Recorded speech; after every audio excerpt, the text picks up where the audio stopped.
Hello बच्चों, आज से हम कवि परिचय की सीरीज स्टार्ट कर रहे हैं।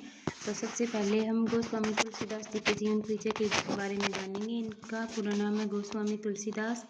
इनका जन्म सन 1532 में हुआ और संवत 1589 में। सन और संवत में अंतर पता ही होगा कितने साल का होता है। 57 साल का अंतर होता है। जब सन में हम 57 जोड़ेंगे तो संवत प्राप्त होगा। और स्थान का नाम राजापुर गांव, जो कि उत्तर प्रदेश में है। इनकी मृत्यु सन 1623 में हुई और 1623 में जब 57 जोड़ेंगे तो संवत प्राप्त होगा। कितना हो जाएगा? 1680। और कहाँ पर हुई? काशी में। कहाँ पर हुई? काशी में हुई। पिता का नाम क्या था? आत्माराम दुबे। और माता का क्या नाम था? हुलसी। हुलसी और तुलसी एक जैसे ही नाम है, याद रह जाएंगे आपको। पत्नी का नाम रत्नावली। पाठक, कवि, समाज सुधारक। वो क्या थे? कवि थे। और समाज में फैली हुई बुराइयों को सुधारने के लिए वो अपने विचार लिखते थे, तो वो समाज सुधारक थे।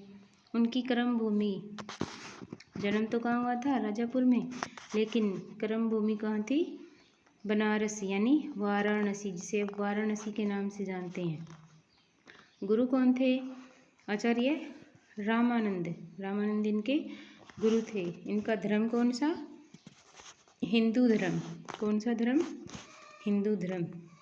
तो ये इतनी चीज़ें तुलसीदास जी के बारे में याद करनी है आपको। इनका पूरा नाम क्या था? गोस्वामी तुलसीदास। जन्म कब हुआ? 1532 में। कौन से स्थान पर हुआ? तो राजापुर, उत्तर प्रदेश में। मृत्यु कब हुई? तो 1623 में। संवत पूछे तो 1680 में। कौन से स्थान पर हुई? तो काशी में। पिता का नाम क्या था? आत्माराम दुबे। माता का क्या नाम था? हुलसी। पत्नी का क्या नाम था? रत्नावली। पाठक, ये पाठक, कवि और समाज सुधारक थे। इनकी कर्मभूमि कौन सी थी? बनारस, जिसे आज वाराणसी कहते हैं। इनके गुरु का क्या नाम था? तो गुरु का नाम था आचार्य रामानंद। धर्म कौन सा था? तो धर्म था इनका हिंदू धर्म। और 7 छोटे ग्रंथ हैं। 5 बड़े ग्रंथ हैं और 7 छोटे ग्रंथ हैं। तो हम ऐसे ही याद करेंगे कि बड़े ग्रंथ कौन से हैं और छोटे ग्रंथ कौन से हैं। पहले 5 बड़े ग्रंथ याद करते हैं।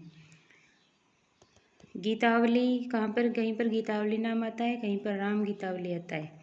ये 1571 में लिखी गई और इसकी भाषा कौन थी? ब्रज भाषा। रामचरितमानस, इसे तो आप सब जानते ही होंगे, सबसे ज़्यादा फेमस है ये। 1574 में, और इसकी भाषा कौन सी है? अवधी भाषा। विनय पत्रिका 1882 में, इसकी भाषा कौन सी है? ब्रज भाषा। दोहावली 1583, इसकी भी ब्रज भाषा। कवितावली 1612, इसकी भी ब्रज भाषा। तो ये 5 तो क्या हैं? बड़े ग्रंथ हैं और 7 छोटे ग्रंथ हैं।